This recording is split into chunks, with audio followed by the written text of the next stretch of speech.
नमस्कार, न्यूज 24 देख रहे हैं आप और आपके साथ मैं हूं सऊद मोहम्मद खालिद। कोरोना वायरस दरअसल एक आर्टिफिशियल वायरस है और इसे एक षड्यंत्र के तहत चीन की एक लेबोरेटरी में तैयार किया गया था। और ऐसा हम नहीं कह रहे, लेकिन दुनिया भर के वैज्ञानिक आज भी ऐसे दावे करते हैं। लेकिन अभी इस पर बहस चल ही रही थी कि इसी बीच चीन की एक और खौफनाक साजिश का खुलासा हुआ है। माना यह जा रहा है कि चीन ने जानबूझकर नेपाल के रास्ते हिंदुस्तान में तबाही लाने का एक बेहद खौफनाक प्लान बनाया है। आखिर क्या है चीन का यह प्लान और कैसे इससे बर्बाद हो चुका है आधा नेपाल और इस पर मंडरा रहा है बड़ा खतरा, इसके साथ साथ हिंदुस्तान पर भी। आइए आपको दिखाते हैं।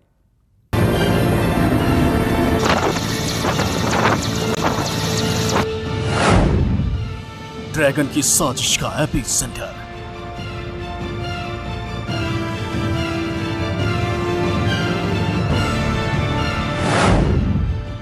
नेपाल में पहुंचा न्यूज 24 रिपोर्टर।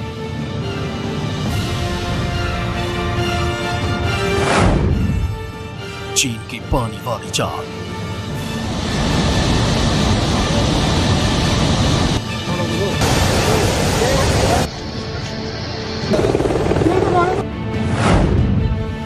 आज सीधे नेपाल से पूरा हाल।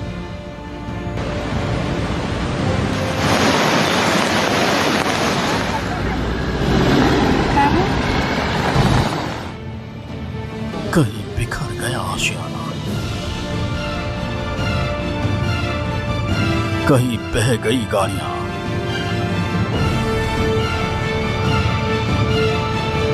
कहीं टूट गया पुल,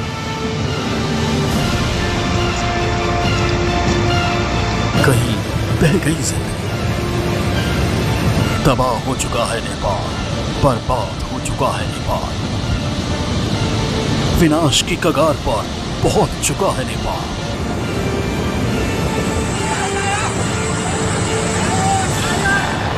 मगर नेपाल पर अचानक फूटा ये वाटर बम सिर्फ कुदरत का कहर नहीं है, बल्कि ये चीन की उस सोची समझी साजिश का हिस्सा है जिसके जरिए उसने नेपाल से हिंदुस्तान तक मौत का सैलाब लाने का प्लान तैयार किया। इस साजिश को बेपर्दा करने के लिए न्यूज 24 की टीम नेपाल के उस इलाके तक पहुंच चुकी है जहां इन दिनों बाढ़ की शक्ल अख्तियार कर मौत ने तांडव मचा रखा है।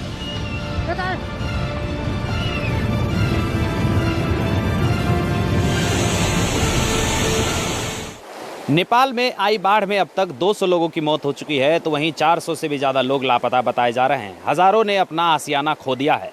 लेकिन इसकी वजह क्या है? इसकी वजह यह है कि भारी बारिश और मानसून के कारण सभी नदियां उफान पर है। खास करके मुख्य नदियां जो है त्रिवेणी, म्याग्दी, सप्तकोशी, नारायणी जैसे नदियां जो है उफान पर है। और उफान होने का कारण यही है कि सभी मुख्य नदियों के धार में सबसे ज़्यादा पानी छोड़ा जा रहा है और ये पानी हाइड्रो इलेक्ट्रिक प्रोजेक्ट के निर्माण के बाद ऐसी स्थिति पैदा हो चुकी है। वही दृश्य हम आपको दिखाने लाए हैं। देखिए पीछे जो है वो पहाड़ी है, इस इलाके में हम पहुंच चुके हैं। ये कछार है और इसी इलाके के पीछे जो है वो पानी का सबसे बड़ा सैलाब जो है वो बहता हुआ इस नदी में आता है और ये नदी नेपाल होते हुए भारत की ओर जाती है। नेपाल के लोगों को तो अभी ये तबाह कर ही रही है, साथ ही भारत के भी लोगों को यह तबाह करेगी। इस तबाही का मंजर जो है अभी फिलहाल नेपाल के लोग झेल रहे हैं, लेकिन नेपाल सरकार अब तक इस पर मौन बैठी हुई है। नेपाल सरकार राहत और रेस्क्यू की तो बात कर रही है, लेकिन नदी नियंत्रण को लेकर के अब तक कोई बातचीत नहीं की जा रही है। लेकिन सबसे बड़ी बात यह है कि यहाँ के लोग जो पनबिजली योजना का फ़ायदा लेने चाहते थे, अब वो ही इसका घाटा झेल रहे हैं और यह घाटा इतना भारी पड़ा है कि हज़ारों के हज़ार परिवार जो है इसमें विलीन हो चुका है। यही दृश्य दिखाने अभी न्यूज़ 24 की टीम ये म्याग्दी और नारायणी खोला जो सप्तकोशी का है वहाँ पर पहुँच चुकी है। इसके अंदर करीबन 7 नदियों का संगम होता है, जिसके बाद इसमें जो है पानी आती है। हमें पता चला कि नेपाल में जिन 2 नदियों ने सबसे ज्यादा तबाही मचाई है उनका नाम है तमाकोसी और भोटेकोसी। हकीकत यह है कि ये दोनों नदियों का उद्गम स्थल उस तिब्बत में है जिस पर चीन ने अवैध कब्जा जमा रखा है। तिब्बत से लंबी दूरी तय करके ये दोनों नदियों ने नेपाल में प्रवेश किया और यहीं से चीन का खेल शुरू होता है। दरअसल तिब्बत में इन दिनों भारी बारिश हो रही है। इससे तिब्बत की 9 नदियां उफान पर हैं। चीन ने इन सभी 9 नदियों का पानी 2 नदियों में मोड़ दिया। ये दोनों नदियां हैं तमा कोसी और भोटे कोसी। इससे इन दोनों नदियों का बहाव बहुत तेज हो गया, जिसके बाद इन दोनों नदियों ने तिब्बत से निकलकर नेपाल में ऐसा तांडव मचाया कि पहाड़ों की गोद में बसे कई शहर मलबे में तब्दील हो गए। बाढ़ के साथ आए कीचड़ ने हजारों घरों को अपने भीतर दफन कर दिया। एक अनुमान के मुताबिक इन मलबे में सैकड़ों लोगों के दबे होने की आशंका है, जिनके शवों को निकालने की कोशिश जारी है। रेस्क्यू ऑपरेशन के दौरान आर्मी को कई लावारिस शव मिले, जिनका अंतिम संस्कार किया जा रहा है, जबकि सैलाब में फंसे हजारों लोगों को बचाने का काम युद्ध स्तर पर जारी है। नेपाल में आई भीषण बाढ़ से अब तक 200 लोगों की मौत हो गई है, तो वहीं 400 लोग अब भी लापता है। 1000 लोगों ने अपना आशियाना खो दिया है। फिलहाल हम आपको ये दृश्य खोला से दिखा रहे हैं, जहां देखिए किस तरीके से नाव के सहारे जो है लोग ऊंचे स्थानों पर पलायन कर रहे हैं। मैं कैमरा पर्सन को कहेंगे दिखाने के लिए, बहुत दूर में ये नाव है। ये नदी बहुत भीषण है और इस नदी में जाने के लिए एनडीआरएफ और आर्मी ने हाई अलर्ट किया हुआ, इसलिए हम भी वहां तक नहीं पहुंच पा रहे, लेकिन रेस्क्यू किया जा रहा है। देखिए कुछ नाव यहाँ पर डूबे भी हुए हैं और कुछ लोगों को आप दूर में देख रहे होंगे कि वो नाव से अपने ऊंचे स्थानों पर जो है जाने की कोशिश कर रहे हैं, ताकि वहां पर हेलीकॉप्टर आए और उनको रेस्क्यू किया जा सके। और ये मंजर पूरे नेपाल के मुख्य इलाकों में देखने को मिल रहा है, खास करके पोखरा, बुटवल, चितवन, सिंधुपाल, म्याग्दी, मेलची बाजार, राम के बाजार, रूपंदेही, ऐसे जगहों पर जो है ये बाढ़ का मंजर देखने को मिल रहा है। खास करके रुसवा जिला में भी ऐसी स्थिति है। लेकिन नेपाल सरकार जो है इस नदी नियंत्रण को लेकर चीन से कोई बातचीत नहीं कर रही, क्योंकि हाइड्रो इलेक्ट्रिक प्रोजेक्ट की वजह से ये जो है ज़्यादा जो है ये कहर देखने को मिल रहा है। और इसमें सबसे बड़ी लापरवाही जो है प्रोजेक्ट बनाने वाले चीन की है। चीन के अवैध कब्जे वाले तिब्बत से आ रहे ये सैलाब सिर्फ नेपाल को ही नहीं डुबाएंगे, बल्कि भारत का एक बड़ा हिस्सा भी इसकी जद में आ सकता है। इसकी वजह है तिब्बत के रास्ते से नेपाल में आने वाले उन नदियों का पानी जो मैदानी इलाकों से होते हुए भारत में प्रवेश करती हैं। नेपाल के पहाड़ी इलाकों से होता हुआ ये पानी तराई वाले इलाकों में दाखिल होता है। बिहार नेपाल बॉर्डर पर बने सुपौल के कोसी बैराज और पश्चिमी चंपारण के वाल्मीकि बैराज में इस पानी को रोका जाता है। मगर इस बार मानसून शुरू होने के साथ ही यहाँ पानी का दबाव इतना बढ़ गया कि नेपाल सरकार ने इसे छोड़ने का फैसला कर लिया। माना जा रहा है कि तिब्बत के रास्ते आया ये सैलाब नेपाल के बाद भारत के भी एक बड़े हिस्से में विनाश लीला कर सकता है। खासकर यूपी और बिहार में इससे जबरदस्त तबाही मच सकती है। अभिषेक मिश्रा, न्यूज़ 24। तो आपने देखा कि इस तरह तिब्बत के रास्ते आए मौत के सैलाब में नेपाल ने अब तक करीब 200 लोगों को खो दिया है। 200 लोग अपनी जान गंवा चुके हैं। मगर चीन की साजिश का यह सैलाब नेपाल तक ही रुकने वाला नहीं है, क्योंकि आने वाले दिनों में इसका सीधा असर भारत के बिहार और यूपी जैसे बड़े राज्यों में साफ तौर पर देखा जा सकता है। बिहार के कई इलाकों में तो इस वक्त भी तबाही ने दस्तक देनी शुरू कर दी है।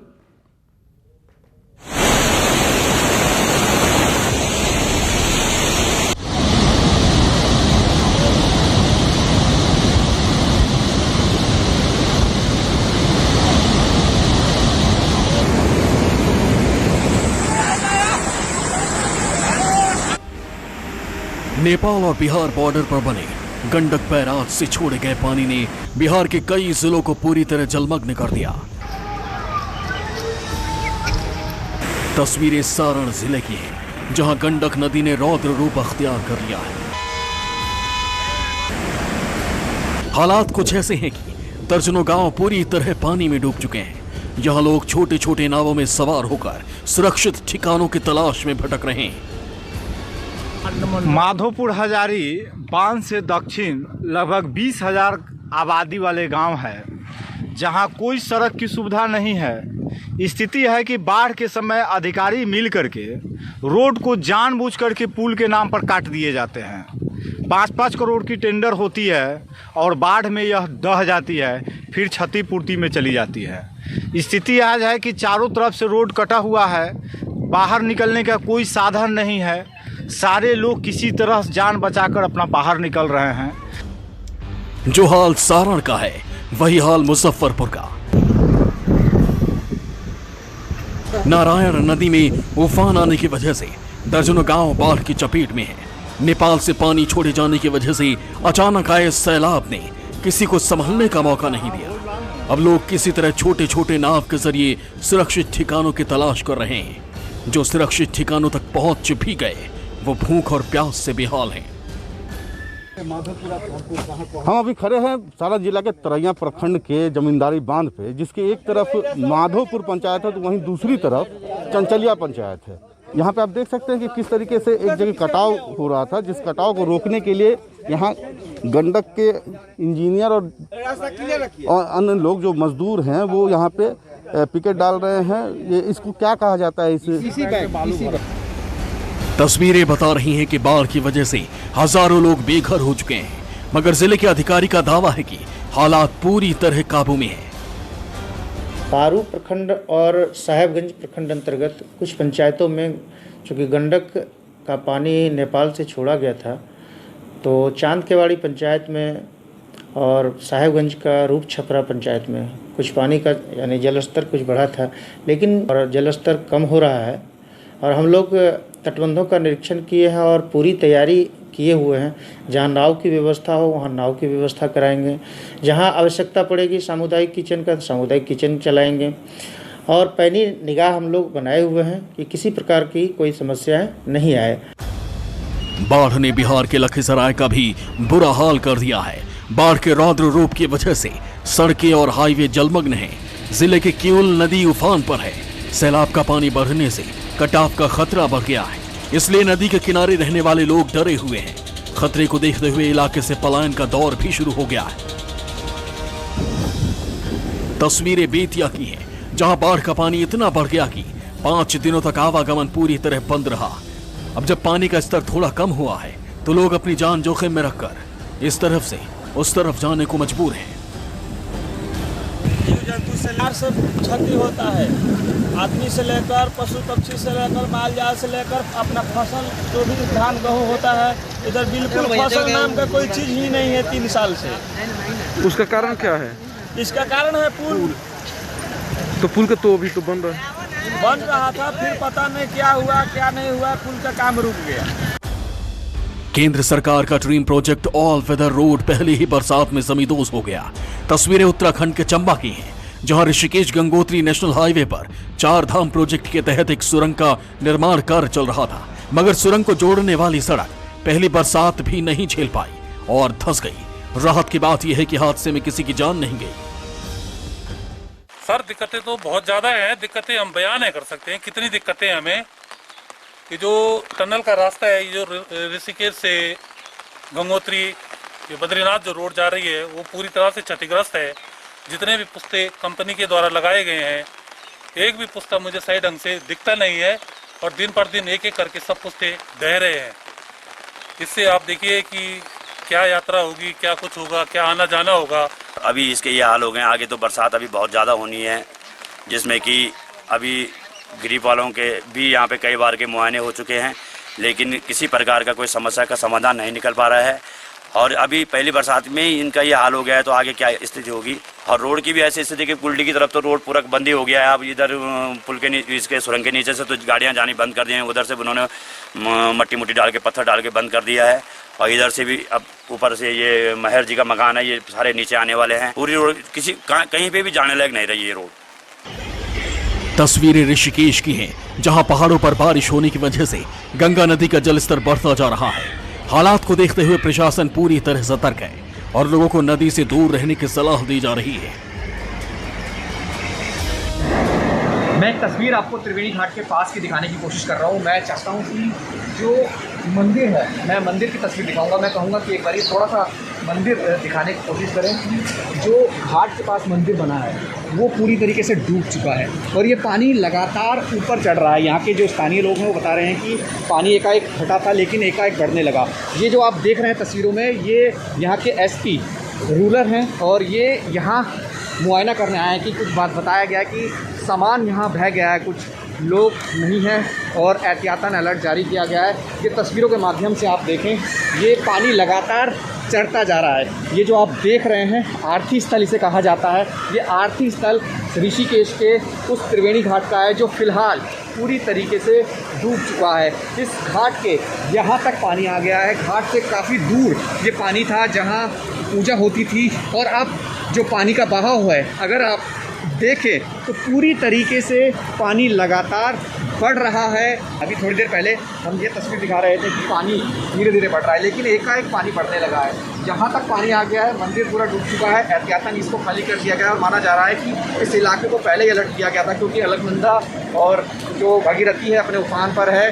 पानी पीछे से छोड़ा जा रहा है, बारिश लगातार हो रही है, तो ऐसे में जो निचले इलाके हैं वो काफ़ी खतरे में रहते हैं। तो अलर्ट के बावजूद जो कोशिशें रहती हैं प्रशासन की रहती है, और यही वजह है कि प्रशासन के साथ पुलिस अधिकारी भी इस वक्त मैदान में हैं, सड़कों पर हैं और इस जगह पर हैं। और फिलहाल तस्वीर यही है कि लगातार पानी बढ़ता जा रहा है। राहुल प्रकाश, ऋषिकेश। नमस्कार, मैं हूं मानक गुप्ता। अगर आपको हमारा ये वीडियो पसंद आया हो तो इसे लाइक और शेयर जरूर करें, और हाँ, हमें सब्सक्राइब और फॉलो करना ना भूलें, ताकि आप देश और दुनिया की कोई खबर मिस ना करें। चाहे कोई ब्रेकिंग न्यूज हो या कोरोना वायरस से जुड़ी कोई भी अपडेट, पॉलिटिक्स हो या आपकी जेब से जुड़ी कोई खबर, इलेक्शन की कोई न्यूज हो, कोई कंट्रोवर्सी हो या फिर कोई वायरल वीडियो, सब कुछ मिलेगा न्यूज़ 24 पर। तो जुड़े रहिए हमारे साथ और देखते रहिए न्यूज़ 24।